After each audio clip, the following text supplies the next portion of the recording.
morning, good afternoon, good evening. Welcome back sa ating channel na It's a Trap. So, ngayong araw na to, update ko kayo sa magagawa na dito na setup. So, dito yung mga Venus flytrap na natin ngayon. Pasensya na kayo gabi kasi hindi na dapat ako magbibideo. Kaya lang, naisipan ko, sayang kasi yung oras. Kasi matutulog agad ako napakaaga. Maaga ako magigising. Mas baka hindi na ako makatulog. So, ito na yung mga ito na yung mga yan. Venus flytrap natin. Yan. So, ang gaganda na itong mga to. Wala bang mabubudol dyan? Diba? Oh. Hindi ka nagpapaniwala kung anong maganda So, yan. Alam mo, dati napakarami na ito. Ngayon ito lang. Sabi kasi nung sir, pwede bang makita yung mga small size na Black Star. Kasi sabi ko, bibenta ko ng 600 lang. Pinakita ko sa kanya itong mga to. Sabi niya, ganda rin naman, no? Sabi niya. Sabi ko, maniwala ka ba? Seedling pa lang yan pinakita ko. Kasi ang Black Star, talagang giant cultivar siya. Tingnan niyo yun, no? Seedling. Samantalang, tingnan niyo itong ito, alien, ayan, tapos Krebs. UK Soles. Ganyan yung mga sizes niya. Pero ito, parang malaki-laki na to. Pero seedling pa lang yan. Pagka lumaki yan, mas malaki pa dyan, Kasi ito paano na ito magdo-dormant na to. Pag-usapan nga natin dormancy mamaya. Pero sa ngayon, ito yung mga sizes nila. So, ayan. Tapos ito yung ibang mga Venus flytrap. Ito yung sunrise. Ayan. So, pasok tayo dun sa growing area. Sensya na kayo, parang spooky yung paligid. So, ayan. So, nandito yung iba. Buksan natin yung ilaw. Bubuksan natin. Medyo maliwanag.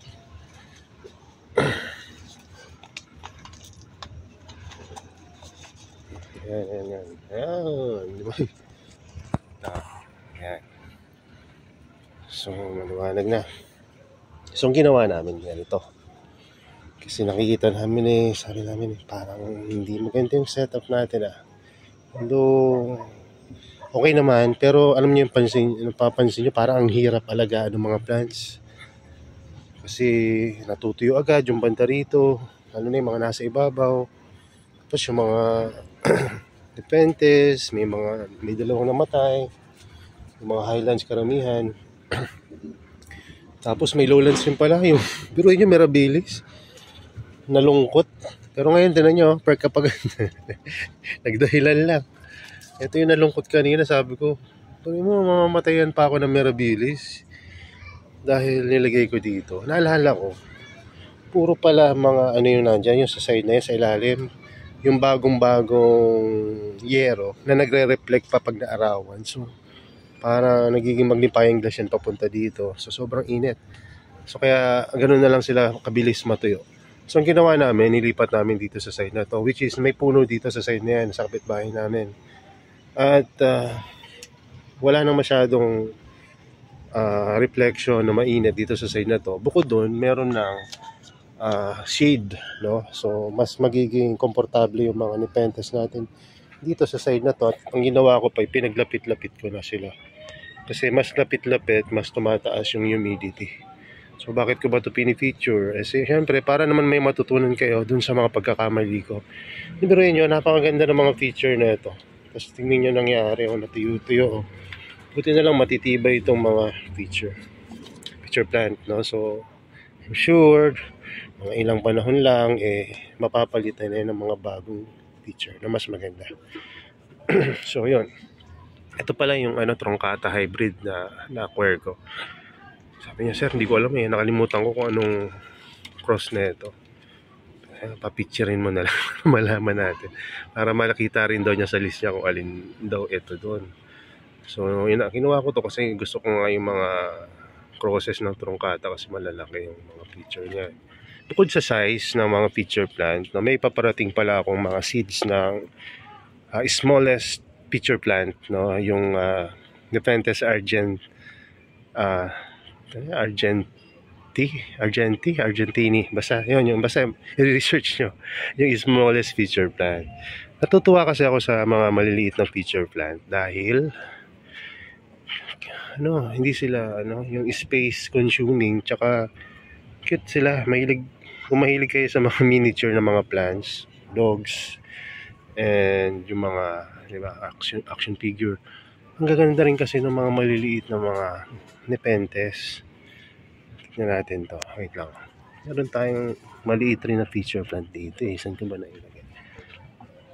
Saan na yun? Ito kalimutan ko lang ano pangalan na ito, pero ito yung isa sa mga smallest feature plant rin. Imagine, mas maliit pa dito yung Argenti yata yun. At ang Argenti, hindi siya nagtataas, no? Yung nagbabayin daw pataas. So, sabihin, maliit talaga siya, no? So, ito palang mother plant natin, trungkata na ilang taon na dito. May bibili niyan, no? At bimili rin siya nung yan, basta yung isang Nepenthes nun. Tapos nilipat na natin dito yung mga ibang Nepenthes natin. Ayan, tapos ayan, dito rin yung iba. So naisip ko, sabi ko, akit nga ako saglit at ako yung magbibideo. Naisip ko, sabi ko, baka pwede tayong mag-propagate, tapos ipakikita ko sa inyo, at least may matutunan na naman kayo paano natin ginagawa yung mga propagation. So ngayon lang ay gusto kong i-share sa inyo yung setup natin, na baka pwede nyong gayahin kung kayo ay nag-iisip kung paano nyo patataasin yung humidity ng inyong growing area, maliit man yan or malaki. So mas maganda kung mas malapit-lapit sila, no? O, mas gandahan nyo na lang, no? Etong sa akin para sa akin okay na sa akin yung ganitong setup, no? So pag nag-picture naman yan, mas mapapansin mo yung picture tsaka yung mga foliage niya. Kaya kung hindi pantay-pantayan, hayaan nyo na kasi mabilisan lang namin rin 'to ginawa. No, tapos kung magkakalapit yung mga plants, mas mataas yung humidity, meaning mas matagal matuyo yung mga picture nila, mga leaves nila. So ibig sabihin, mas gaganda yung plants ninyo. Ang maging disadvantage lang pagka masyadong lapit-lapit yung mga plants, yung peste maaring magkalapit-lapit rin. Kaya kung hanggat maaari, pag magpapasok kayo ng mga plants sa isang greenhouse, siguraduhin yung walang peste yon para hindi magkahawa-hawa. Ginagawa natin yung mga natural method ginagawa natin, at yan din, no? Gali natin magbawas ng mga makakasama sa kanilang mga damo-damo or mga non-carnivorous plant. Ba't ba nakakasama? Actually hindi naman masama, pero pangit kasi tignan kung sobrang dami ng mga non-carnivorous plants sa paligid, at kung may mga propagation ka na maliliit na plants, outgrow nila yun, no? So may mga time na kailangan natin ng mga non-carnivorous plant para magbigay ng lilim at more humidity. May mga time na kailangan rin naman natin linisin yun. So ang ginagawa pa natin na isa, naglalagay tayo ng water container sa paligid. Kung dati-rati walang laman yung water container natin, this time nilagyan na natin ng mga aquatic plants. Bukod sa aquatic plants, may mga crayfish and aquarium fish na rin dyan, no? Para naman hindi bukod sa hindi mag-algae, hindi rin magkaroon ng mga lamok, no? So isang gapi or isang molly na isda, pag nilagay mo sa isang ganyan, makakasigurado ka na hindi ka na makaka-experience ng pagkakaroon ng kitikite or lamok doon sa iyong lugar, no? Kung nalagyan mo na ng mga maliliit na isda yung mga water source or container mo, no? Kasi dati sobrang daming lamok dito. Nung nilagyan ko ng ilang mga aquarium fish na maliliit yung mga container ko dito, nubos agad, isang araw lang. So laking bagay. So water source, anong nangyari pagka may water source sa paligid? Siyempre mas mataas yung humidity pagka may water source. Ganun din, nagpa-drop na ng temperature. Isa pang ginawa namin, kung hindi nyo lang mapapansin kasi gabi ngayon, nilagyan namin ng shade na yung lugar na to. Kasi pansin ko nga na mabilis matuyo. No, isang mabilis na matuyo yan eh. Itong isang halos natuyo kanina. Kaya ang ginawa ko, binalutan ko ng live sphagnum moss, tanim ulit. So, ganun. So, ayun yung isa paraan para mas tumagal or mas tumagal mag-dry yung mga halaman nyo at medium nyo. Ayan. So, yung mga damo tapon sa labas yan. So, ano pa ba? Ito pa. Kung may mga propagation kayo ng mga Nepenthes tulad ko, di ba may mga bumili sa inyo ng Nepenthes seeds? Mas maganda rin yan na medyo shaded muna yung lugar. Hindi pa nila kailangan masyado yung araw sa stage na to kasi wala pa naman silang mga leaf, di po ba? So, kahit na yung konting reflective light po pwede na yan dyan. So, malapit nyo na rin paarawan to once mag-germinate na yung ilan dito. Pwede nyo nang paunti-unting paarawan. Ayun na may mga nag-ano na. Taas-taas na. So, saan ba yung nakita natin? Saan ba yun? Saan ba yung nakita ko? So, may mga nag-ano na dyan. Mga lumabas na yung mga dulo-dulo nila. Ayun o. Ayun o. So, positive na tayo na ano. Ito pa. Na may mga tutubo talaga dito sa nilagay natin. Siyempre mas marami yung pinopagate natin na to. Kaya sana lang mas marami ring tumubo. Diba? So, hindi ko na masyadong mapakita sa inyo kasi madilim na eh, no? Long timing talaga to si Sir si Kuya Brian mag-vlog. So, ito yung mga nauna. Itong mga nauna to napansin ko, ang bilis nilang tumibay. Considering na highlands to. Eh, syempre, di ba dapat pag highlands medyo sensitive sa sobrang init tsaka araw. Pero siya, pak na pak. Bilis lumaki ng mga dahon. You know, may papalabas na nga na picture na yan, first picture nila. So, di ba? Sana all. Ayan. So, soon, magkakaroon na rin yan ng mga damo. So, babawasan natin. Napansin nyo ba na may mga algae ito? Ayan o. So, ang ginawa natin dyan nakaraan, kung napanood nyo, kinahid natin ng kaunti. Magkakahid ulit tayo sa mga susunod pang araw. Pagka medyo na, yung medyo na tayo sa hindi tayo masyadong busy. Isa pa pala, naisip ko kung magbebenta ako ng mga tissue cultured plant. Baka gusto nyo rin ma-experience. So, nakakabili kasi ako ng wholesale. Pwede gusto nyo ibenta ng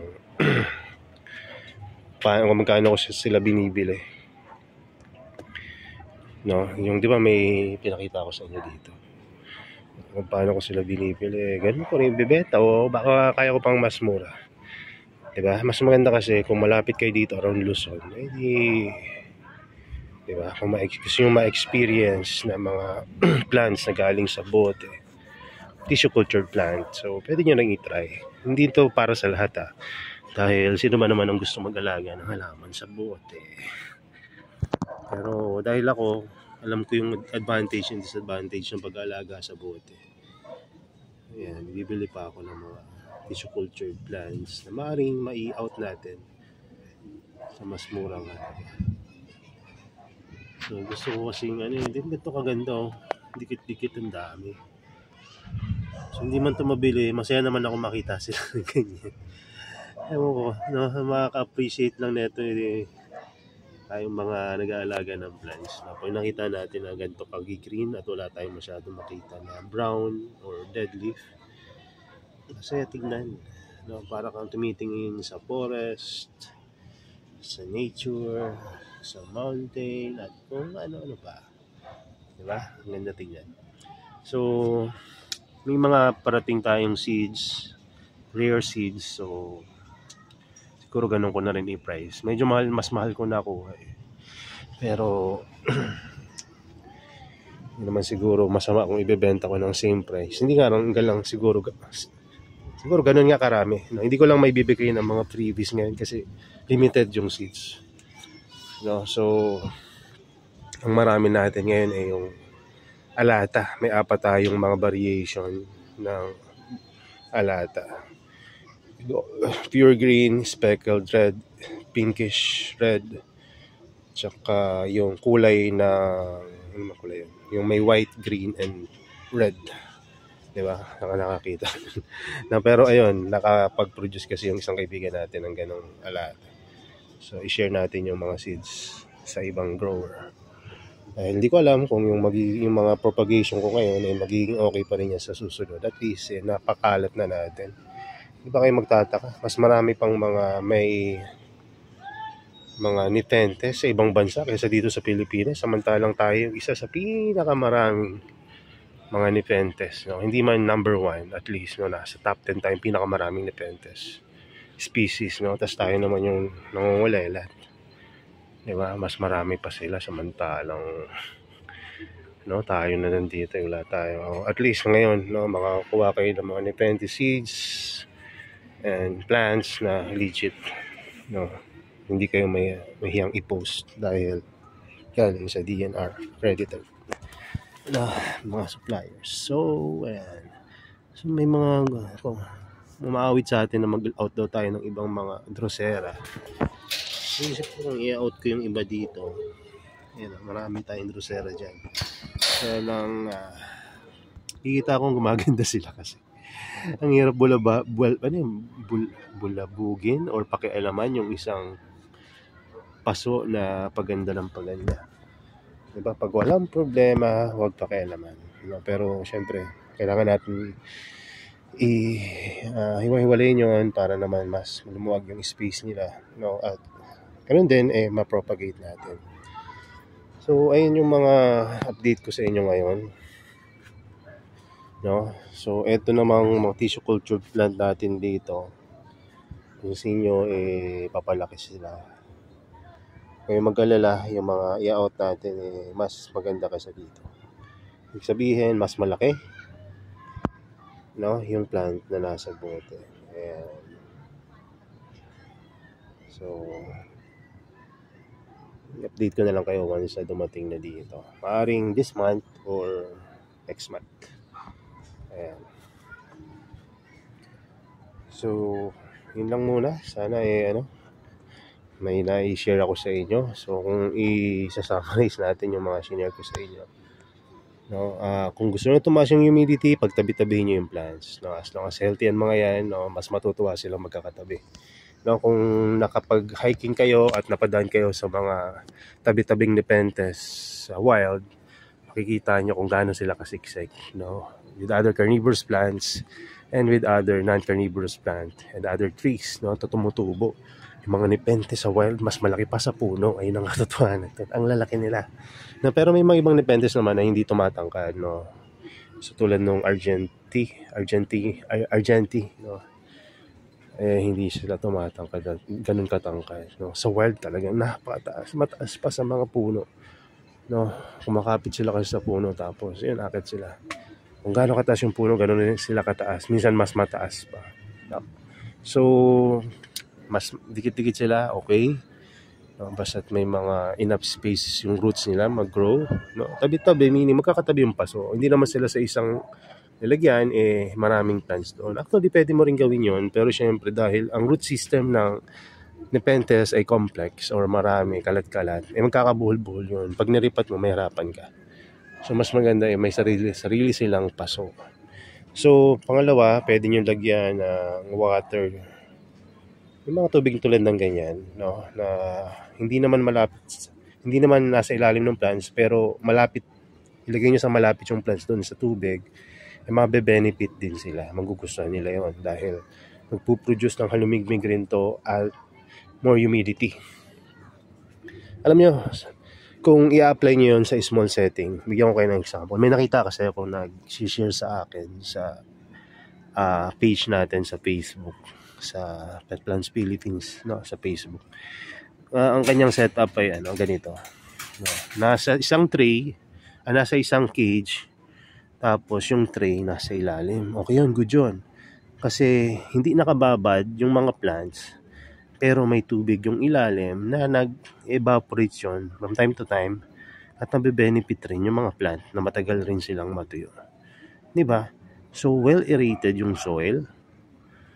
Tapos may more humidity. Tapos tabi-tabi pa yung mga plants niya, nakita ko. May mga non-carnivorous plants, may microgreens na yata. Na, tapos naalala ko yung dati kong setup. Sabi ko, okay yung setup. Effective yan. Kasi nagawa ko na yan dati. So, hanggang ngayon, ginagawa pa rin natin. Di ba? Nakalagay sa ganito. Pero, nasa medyo mas, mas maluwag na growing area. Alam niyo kung saan tayo nag-start, di ba? Sa isang tray na isang cage. Ayan. So, nakakatuwa lang isipin. So, ayan. Salamat sa mga walang sawang nagchat-chat sa Shopee, sa Facebook page, sumatangkilik sa ating mga own produce na mga plants, no? Talagang nakakatulong ito para makapag-acquire tayo ng more plants na ma-share ko ulit sa inyo in the future. Kasi alam nyo, kung hindi ako mag-sell, no, so anong ipambibili ko naman, no, ng mga panibagong species or cultivar ng mga carnivorous plants. So hindi naman kami nakamayaman, no, sapat lang, sumasapat dahil sa tulong ng ating Panginoon at dahil na rin, no, sa pagbe-bless sa atin ng mga magagandang halaman. So salamat sa pag-support po, no. At dito sa YouTube, no, hindi naman ako kumikita dito kahit na may na-monetize na natin to.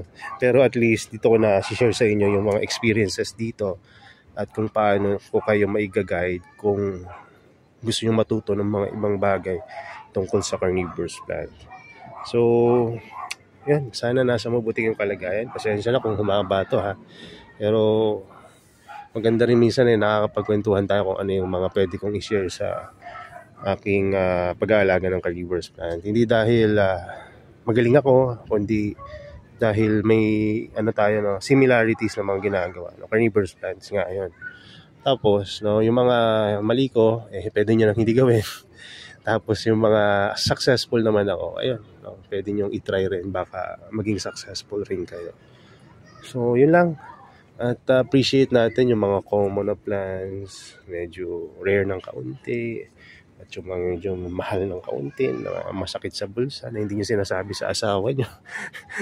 Ayun, so salamat sa pag-appreciate at sa ayun nga, sa pag-support po sa amin. So yun lang, God bless sa inyo at bye-bye.